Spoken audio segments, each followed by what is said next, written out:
If you have ever decided to enact a new behavior, if you have ever taken on a new way of doing things or a new habit, you understand the concept of implementation dip. In the beginning, you started off excited with lots of new ideas and lots of energy and a clear vision of what you want to attain. Everything is good for a while. If you're a teacher, this is often called the honeymoon period. Maybe it's September and the students are excited to be in school. You're excited to be in school, and everything is pretty much perfect. And then the implementation dip. You know what I'm talking about. That moment you realize nothing is going right. That moment when you can't remember why you chose to become a teacher. Now, let's be honest, the implementation dip is a mutually accomplished face dive, one that often includes both you and your students in the starring roles. And if you're a teacher, if you're not careful, this is the time where you start to slip in your own behaviors and in your expectations for students. You might stop being as consistent as you had been.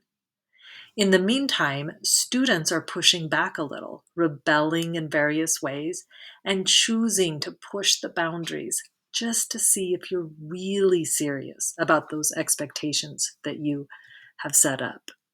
And it's about this time that it feels like you've just started to fall off this cliff. And that's what we call the implementation dip. So, where did it go wrong?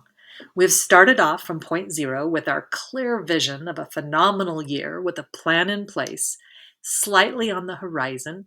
We're off to a good start. We're feeling pretty good about our successes. And then, bang, we just fall off a cliff. And our classes are back in disarray. Our students are misbehaving. And while it's not mass chaos, we're wondering, how long will it be until we're right back where we started? In fact, sometimes the implementation dip feels so much worse, and we feel like we're so much deeper into that pit of despair than when we even started. Sometimes it feels like that moment in a book or a movie where it feels like all is lost. Well, I've got good news. All is not lost. And it is important to remember that you are not alone. This is common. This happens. And it doesn't make you a bad teacher. What it makes you is a teacher who is diligently working to better her craft. And implementation dips happen. And that's the thing we have to remember. But we don't get to stay there. So, what does it take in order to get back on track, in order to get back on that journey of becoming the best teachers that we can be? The good news, there are specific steps that we can take. But before we do that, I think it is important to take a moment and reflect on how we got where we are. So, the first thing to do is to take stock of all of the things that are currently happening in your classroom that you're not excited about and that you don't want to happen. What is the current class that you have? Is it a class of behaviors, non doers, disruptors? I want you to list all of the things that students are doing and all of the things that you are doing that make you feel like you are in this pit of despair. So, are you sitting behind your desk or are you walking around the room providing proximity? Are you using body language that is confrontational or shows indifference? Or are you being fully present for each interaction with students? Do you have objectives and do next lists written on the board? Or are you only using verbal instructions?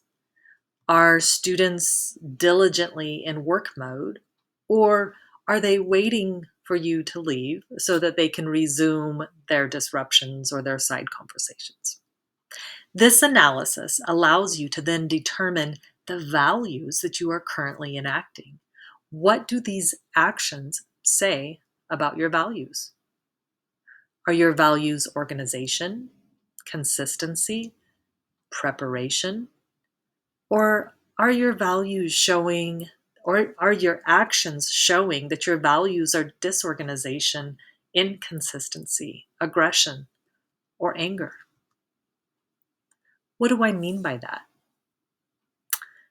Well, if, for example, your students are not on task, they keep asking what to do next, and exhibit little stamina, this is the type of classroom you have. If you cannot find your papers, you cannot find your lesson plan, your objectives and next steps are not written on the board where students can easily find them. Those are your behaviors, the things that you are doing. From there, we just look backward to see what your value system is. And in this case, this teacher values disorganization and lack of preparation. We have to remember that what we have grows out of what we do. And what we do is based on who we are. In other words, our values. Well, I don't believe for one moment that disorganization or lack of preparation or aggression with students are your values. It's just a matter of remembering who you are. And that is why it is so important to get back in touch with what you value. What actions are necessary for living out these values, and what your vision for your class is. So, step one is to revisit the values that enabled you to become this best version of yourself. That might be meaningful relationships with students, or a strong learning community, or even consistently living your integrity. So I invite you to go back to those words and values that you wrote about who you are and who you want to be. Step two is where you go back and view how you want to show up. What are the actions that you want to take that are in alignment with your value system? How do you behave if your number one value is community?